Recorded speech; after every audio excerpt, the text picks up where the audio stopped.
second segment on Upanishads, which is going to be Ishavasya Upanishad. So now, let's get ready.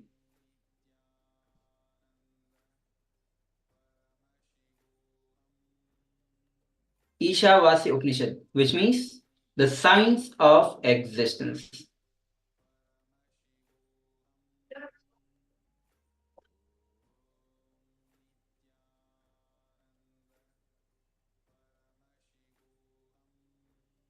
Now, we'll be starting with the basic questions, which is going to be a quick quiz round.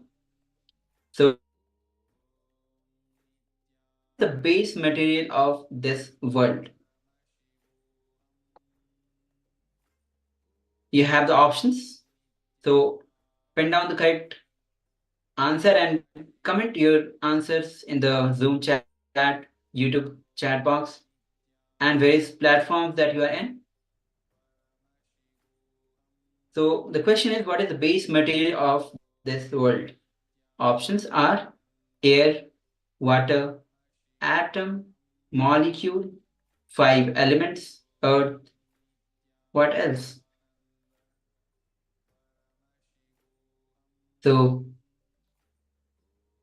keep your answers ready.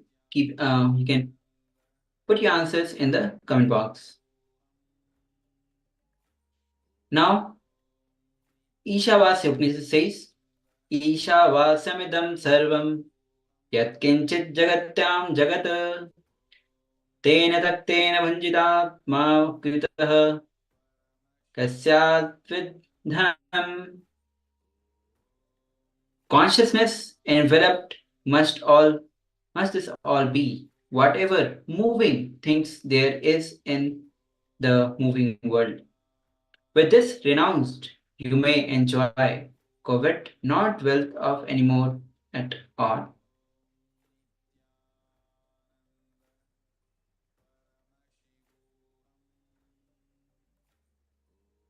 Isha, the consciousness which has all the auspicious qualities and which is causal, actual material source of everything. It is not just the source of these plants, stones, as it is continue to permeate, fill all of us and everything, even when we are all in this form. The conscious is not just the source, it is base, not just the base material. It continue to be the base which keep the material together in this shape. Now the next is yat kincha jagatyam jagata. Whatever you think as moving in ever moving world, it means moving. Change is your perception and factual. Many times your many times your perception is not factual, and your factual is not truth. Your truth is not reality. So how is it? Let's understand what is perception, fact, truth, and reality. Now the second question is, how can we measure reality?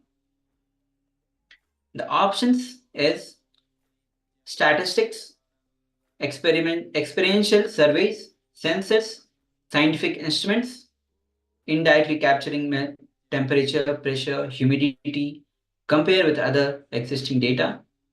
What does quantum mechanics say? And what else could be the options?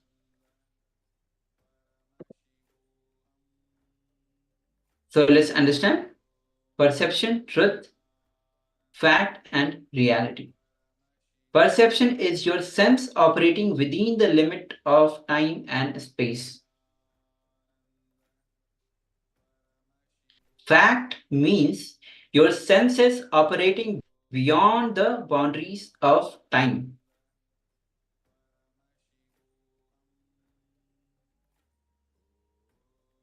Truth means your perception is transformed by the perceived because it is too huge. The time and space itself is transforming the way you perceive. What is reality? Reality means perception beyond the boundaries of perception and time and space.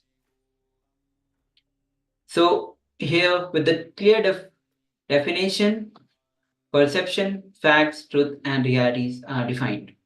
All the confusions in the inner world, in the world, is the fight between perception, fact, truth, and reality. Whatever it is in the field of religion, spirituality, science, logic, law, mathematics, or any field, all confusions in this world is a fight between perception, reality, and truth. Now, one example could be perception that earth is flat, sun goes around the earth. Fact is, earth is round. Actually, a few centuries ago, earth was considered as flat and it was considered that sun is actually going around the earth. But later it was discovered the fact that earth is round. Earth is only going around the sun. Truth is, this was a fact. Now truth is, earth is neither round and sun is also going around the earth. And what is the reality? How earth looks. No description is possible. See as it is. See it from the Google map. And earth and sun both are going around each other. Life is all about evolving your cognitions from perception to fact, fact to truth, from truth to reality. That's all. Bliss, love, renunciation, devotion, yoga, nothing. All these are side effects. When your perception evolves to fact, you may suddenly become meditative. You may suddenly become a yogi. You might become a loving and blissful. Now, when you are moving from fact to truth, you may suddenly become active, more loving, blissful, and you lose your cunningness. Now, here's a quick question. How would you apply this knowledge of fact versus truth to measure reality? What does it translate into? What kind of sensing equipment is idle? Now, here's a small story.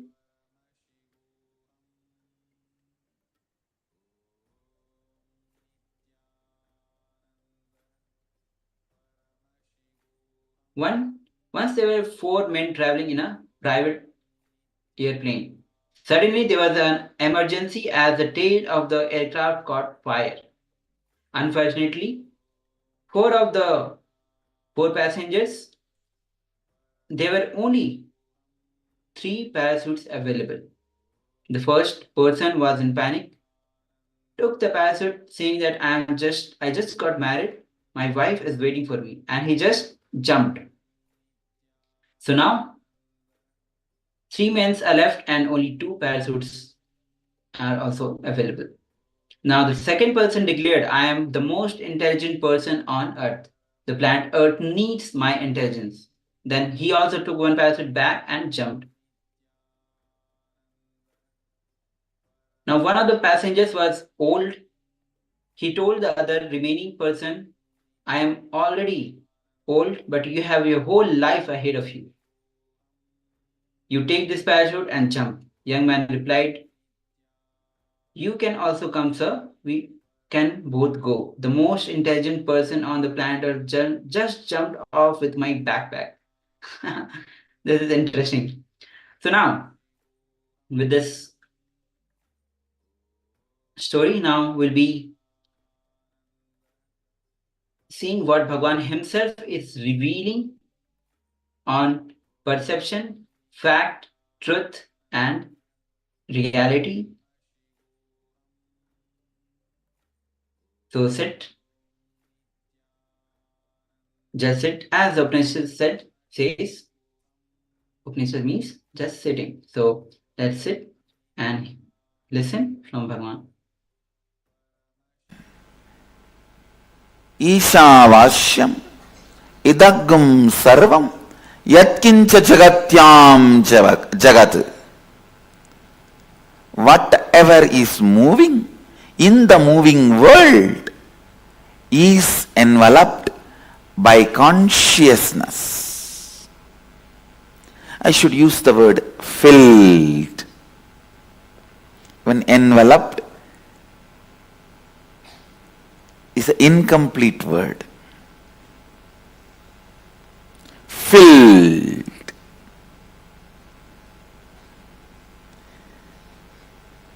Enveloped means something which is getting enveloped is away from what is enveloped. No. Ishavashyam idagum sarvam yatkincha jagatyam jagat. Listen. Yatkincha jagatyam jagat. Whatever you think as moving in ever moving world, it means moving change is your perception and factual. Listen.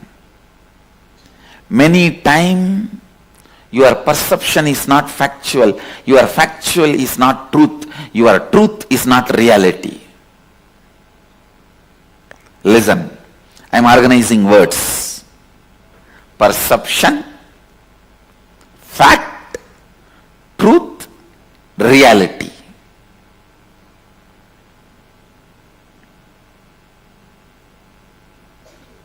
Perception. Earth is flat. Sun goes round the earth. Fact. Earth is round. Earth only is going around the sun. Truth. Listen.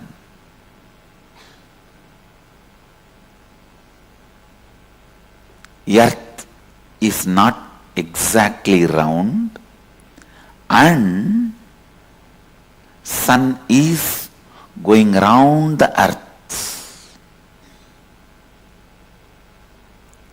Reality. How the earth looks, see it from Google map, and earth and sun both are going round each other. Understand? Perception, fact, truth, reality.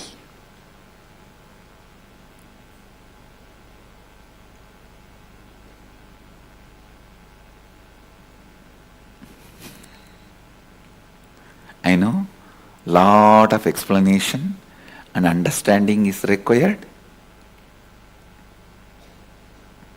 Perception. Earth is flat because that much only you can perceive. And sun is going around the earth because you see sun one side in the morning and the other side in the evening, and he has literally gone round. Then comes truth. Fact. Fact is earth is not flat, it's round. And sun is not going around the earth. Earth is only going around the sun. Means little expanded perception. The perception, when it goes little more than your perceived time and space. See, the fact, when it is added for 365 days and few thousand miles, listen, perception is because you can see only few kilometers and few hours. When you can see few thousand kilometers and few thousand hours, it evolves to fact. Perception evolves to fact. And when you can see few million miles and few million years, then fact evolves to truth, where actually earth is not exactly round and the sun is going around the earth. Please understand. This you need to understand. I'll explain.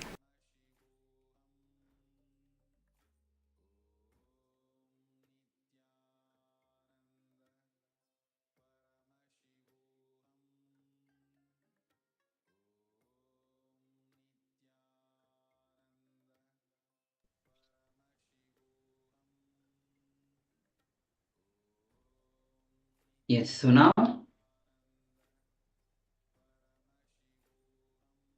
as you have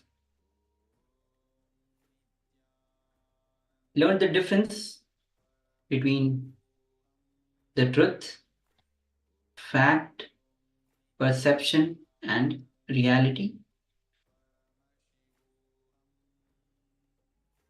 let's quickly jump into the internalization exercise. So these powerful clicks gets embedded into our system, and there's a cognitive shift in our inner space. So now let's scan your life and pen down 10 places where you mistake facts for perception. This is the first step. Second, scan what is the truth in each of the situations and pen down. Third, scan and pen down what is the reality in each of these situations. So let's take another 21 minutes as you look deep into yourself, into your life, and scan your life and pen down.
Nithyananda.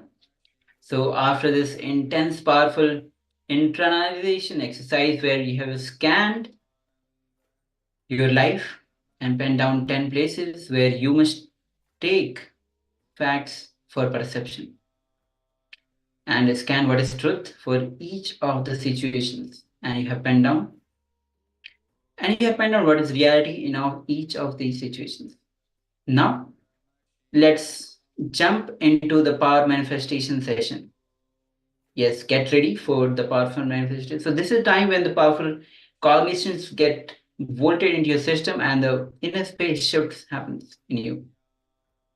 So let's start manifesting the extraordinary powers of third eye, quantum memory, round 2. We have done round 1. Now we'll be jumping into round 2.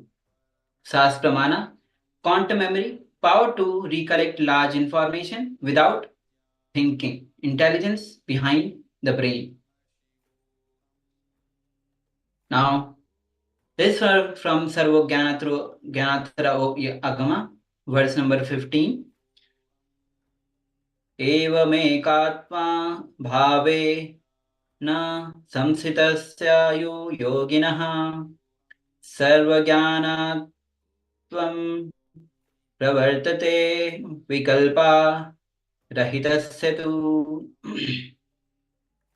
The translation of this verse goes as, within such a yogi who establishes himself in absolute non-dual oneness with Lord Shiva, and who keeps himself free from all sorts of differentiating notions.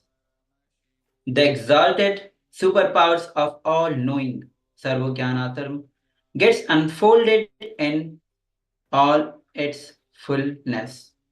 Yes. So now, let's get ready. Sit with cross-legged on the floor, or if you're not able to sit on the floor, you can sit on the chair with your head, neck, spine in a straight line. Visualize Paramashiva has come down as Bhagwan Nithyananda Paramashivam from KAILASA. Remember Paramashiva in your third eye. Sit with this powerful cognition and meditate on it. Think intensely. You are Nithyananda Paramashivam. Anything else you think as your identity is delusion. Drop it. You are Nithyananda Paramashivam. Absolute. Be in the space of absolute unclutching. Complete completion and oneness to experience the state, space, and powers of Paramashiva. Intensely vibrating with Ajapa Japa of Om Nithyananda Paramashiva. Deep feeling connection with Bhagwan to experience the being of Paramashiva. Now we'll be manifesting this power. So first step is you turn on the video recording. So let's take a few moments as we quickly turn on the video recording. You'll be recording your power manifestation session and sharing it with the whole world. Now, we'll be projecting the page number 202 of the Science of Living Enlightened book. Have a glance of it and start manifesting the power of quantum memory. Pen down what was revealed to you through your third eye. Scan through your third eye the page number 202 of the Science of Living Enlightened book and see what is being revealed to you. Verify with what was being projected and celebrate the manifestation through you. So let's get ready. Now, put your eye bands on your eyes. Let's quickly take 3 minutes as you quickly put your eye bands on your eyes. I'm going to project you the page number 202 of the Science of Living Enlightened book. Now, get ready. Om Nithyananda Paramashivoham. Om Nithyananda Paramashivoham. Om Nithyananda Paramashivoham. Om Nithyananda Paramashivoham. Om Nithyananda